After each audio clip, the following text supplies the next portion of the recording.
Good morning everyone, সবাই কেমন আছো? আশা করি সবাই খুব ভালো আছো, আমিও ভালো আছি। কান্তা ব্লগে তোমাদের সবাইকে স্বাগত। তো যে যেখান থেকে ভিডিও দেখছো তাদেরকে অসংখ্য অসংখ্য ধন্যবাদ। তোমাদের মূল্যবান সময়ের মধ্যে থেকে আমার জন্য একটু সময় বের করে পুরো ভিডিও দেখার জন্য।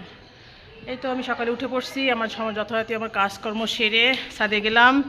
ছাদে যেয়ে সব কালকে কাপড়গুলো দিয়ে আসলাম। মুড়ি গরম, একটু জল খাচ্ছি। দেখো এই গাছটা এখানে রাখছি, গাছটার অবস্থা কি বুঝতে পারছি না। বেল গাছটা একটু ঝিমায় গেছে, ছাদে নিতে পারছি না, ছাদেও প্রখর রোদ, নিচেও কেমন যেন একটা নিস্তেজ হয়ে যাচ্ছে। এই গাছটা বেশ ভালো আছে, এত অত্যাচারেও। জল ছিল না কালকে থেকে, তো জল কালকে তো শুক্রবার ছিল, জলওয়ালা আসেনি।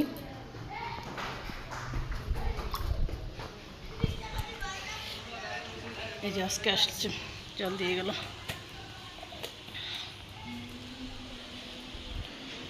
এই জলটা এখানে সেট করে দিয়ে গেল। জলটা বেশ ভালো, খারাপ না। জলটা আমরা খাই। তো চলো জল খাই, একটু রেস্ট নিয়ে তারপরে চাটা খেয়ে দিন শুরু করি। বাচ্চাদেরকে নাস্তা টাস্তা করে দিয়ে ওরা খাওয়া দাওয়া করলো। রান্নাঘরটা পরিষ্কার টরিষ্কার করে, পূজার ঘরটা একদম পরিষ্কার করে বাসন কুসন মেজে ফেলছি। ভাবলাম শনিবার, তারপরে চলছে অমাবস্যা, ঘরটাকে মুছে নিই সুন্দর করে। মুছে টুছে নিয়ে তারপরে স্নান করে পূজা করে আর বাকি সব কাজ হবে।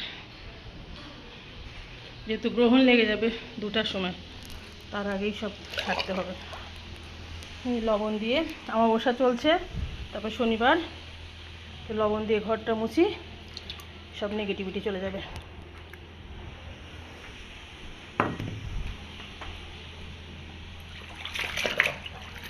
চলো সব ঘরটা সুন্দর করে মুছে টুছে তারপরে আসি। Good afternoon friends.